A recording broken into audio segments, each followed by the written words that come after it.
Noho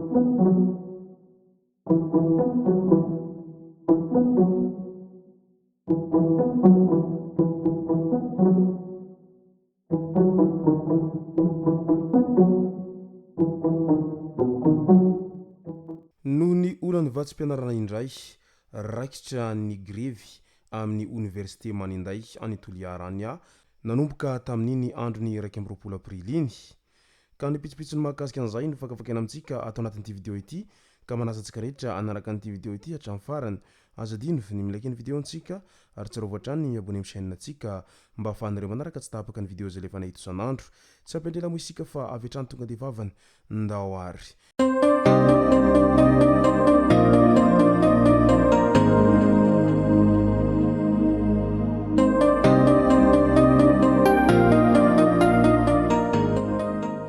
ny tonga tsy miaraba ao no namantezitra ka dia faly miaraba isika rehetra mpanaraka tsy tapaka an'ity chaîne ity ny tenako amin'ity androandroany ity arakin'izay efa natsipiko zay dia ny mahakasiky ny olany université any Maninday eo amin'ny resaka vatsim-pianarana izay no tena iopanantsika ato anatin'ity vidéo ity fa milohan'izay dia ndao aloha resantsika ireto tsara ho fantatra manaraka ireto andiana jolay mpamaky trano eny Mieritsetosika sy Ambohimangakely no voasambotra ny brigade ny Ambohimangakely teny Ikanja avaratry ny Fokotany Antanety be Ikanja commune Ambohimangakely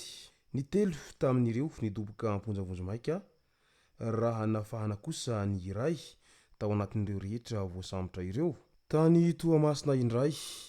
nisy ampahan'ny resitra ny bazarikely ao Toamasina tamin'iny androny omaly iny tsy fantatra mazava izay nahatonga ny firehetana fa efa afo izay nijoalajoala ny resitra no nanaitra ny fokon'olona ny manodidina teny ka nipetraka ny fanontaniana manao hoe avaiso ny fototra ilay afo ankasoparana ve sa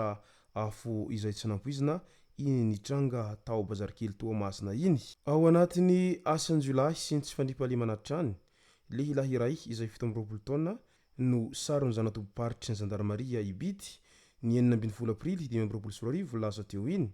nitazona basy vita gasy izay tsy ara-dalàna mazava ho azy no antony nosamborana azy mbola tratra tao amin'ny ihany koa ny karazana ody ratsy maro izay tao an-tranony ity lehilahy 17 taona ity ka manahy arak'izany ny gendarmeria sy ny mpitandro ny fitaminana any an-toerana fa sao dia miraitsy-kombakomba amin'ny mpanao ratsy na ihany koa hanao asanjolahy no tena antony hitazomana ity tovolahy ity basy vita gasy ity raha ny ako ny pasika indray no asiana resaka teny Gersera Ampefy tsy nisy itoeram-body ny tany an-toerana tany marobe ny olona avy amin'ny faritra fa indrindra ny tao Antananarivo no nisafidy nitsangatsangana any Gersera Ampefy saingy marobe no diso fanantenana sy tezitra satria na nipetrahana aza tsy nisy satria ny fanitsakitro ny olona izay tonga tany an-toerana maro ihany koa ireo niverin-dalana rehefa tsy nahita parking sy tsy afaka nitsofoka any amin'ny lalana miditra any amin'ny Gersera iny misy ny milaza mihitsy fa tsy hijery spektakla no nalehy tany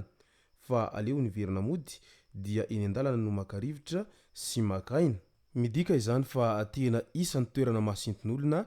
raha ny any Ampefy indrindra fa ny andro ny pasika tahaka an'izay dia isan'ny toerana tsara hitsangatsanganana no sady mahafinaritra mo any amin'izay Ampefy izay tao Ambohijanaka indray dia nogafiny ny oranandro ny lundi de pasika tao Ambohijanaka tao tamin'ny andro ny 1 aprily iny satria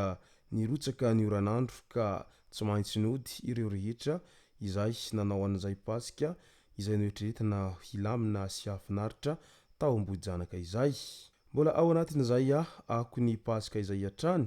ny vaovao ampalahelo avy any Atsimon'ny Nosy any maty an-dranomasina tamin'ny andro ny 1 aprily iny i Mikael Di Mika izy ilay tovolahy nindaosy ny fahafatesana tany amin'ny ranomasina Tsiranongoty Ambovimbe Androy tamin'ny andro ny alatsinain'ny pasika iny maty an-drano raha ny tena marina efa niretantory ao Varadrova Ambovokambana ny razany ity tovolahy izay nindaosy ny fahafatesana noho izay noentiny ranomasina izay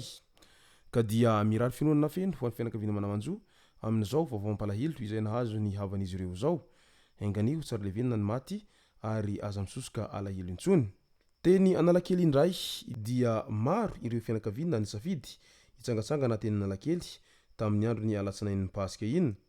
raha ny zavatra hita teny an-toerana dia tena fen'olona iny Analakely sy ny manodidina iny tamin'izay andro ny alatsinainy Paska izay. Midika izany fa tsy voatery ny ala n'Antananarivo izy ireo nanao an'izay alatsinainy Paska an'izy ireo zay fa dia teny Analakely efa ampy izy ireo hanaovana an'izay hafaliana amin'ny fankalazana ny andro ny alatsinainy Paska izay. Nisy taratoro 2024 indray nafana ny fetin'ny Paska ny alatsinainy tao Antsirabe tao. Nafana ny fety tao amin'ny renivohitry ny Vakinakaratra nandritra ny faran'ny herinandro ny Paska teo. Samy nanana ny tandrify azy avokoa ny ankizy sy ny lehibe tamin'ny alalan'ireo fanentanana isan-karazany izay hita tao amin'ny taratoro Antsirabe 2024. Teo ireo mpanakanto izay nifandimby nanafana ny lanonana izay nanolotra seho ny avaka sy matianina ho an'ny mpijery. Na dia nirotsaka aza ny orana dia tsy nahasakana ny mpijery hifaly sy fety izany rehetra izany. Nanomboka ny zoma ka hatramin'ny alatsinainy Paska dia mahery ny 2 alina sy rahetsy ireo mpitsidika tonga nitsangatsangana sy ny fety ka nivadika ho toerana filalaovana sy fialamboly ny vontanan'ny Antsirabe tao anatin'izay fankalazana ny alatsinainy Paska izay. Efa matetika hita mofy ity fankalazana fetin'ny Paska miavaka kely ao Antsirabe ity, fa tamin'ity indray midoraka ity kosa dia mbola tsara noho ny teo aloha ny fankalazana izany fetin'ny Paska izany izay lanonana karakarainy Stara izay. Andao amin'izay ho resantsika ny zava-nitranga tany Manday Toliara izany hoe tao amin'ny Universitény Manday izany. Raikitra ny grevy noho ny jiro tapaka eny amin'ny campus sy ny tsy fahazahonan'ny vatsim-pianarana ireo mpianatra ireo. Nanatanteraka ny fitokonana ireo mpianatra ao amin'ny Universitény Manday tamin'ny iny andro ny alatsinainy Paska iny noho ny fahatapahan-jiro ao amin'ny campus izay efa ho 5 andro sy tsy fahazahona ny vatsim-pianarana sy fampitaovana efa ho enim-bolana izay. Nanakatona ny Francis Universitaire sy ny tondra sora-baventy ary nandoro-kodiarana izy ireo tamin'iny andro ny alatsinainy Paska iny ho fanairana ny tompon'andraikitra manoloana ny olana izay ienan'izy ireo. Manome 420 ora hamahana ny olan'ny jiro ao amin'ny campus sy hamoahana tsy misy atakandro ny vatsim-pianarana izay 5 volana sy fampitaovana izy ireo. Hihafana izany raha tsy voavaha ao anatin'ny fimpitoana io izao zava-misy any an-toerana izao. Mahatsiaro tsy misy mpiahy sy atao zanak'akalo hafa ireo mpianatra raha mitaha amin'ny université hafa hoy ny fitarainan'izy ireo ka izay no anaovan'izy ireo antsoavo amin'ny mpitondra fanjakana mba hamaha faraka izay haingana izany olana rehetra izay sedrain'izy ireo izany. Andrasana araka izany ny fandraisana andraikitry ny mpitondra fanjakana manoloana an'izay fitakiany ireto mpianatra ny Universitény Manday ao Toliara ireto. Izay sy zay no masaka azo naroso tao anatin'ity video ity tompo kilasy tompo vavy misaotra antsika rehetra nanaraka an'ity video ity hatramin'ny farany. Aza dino ny milaiky ny video antsika ary tsara voatrany ny miabone amin'ny chaîne antsika mba ahafahanareo manaraka tsy tapaka ny video izay lefa nahita isan'andro. Tompo kilasy tompo vavy mankasitraka dia mirary soa.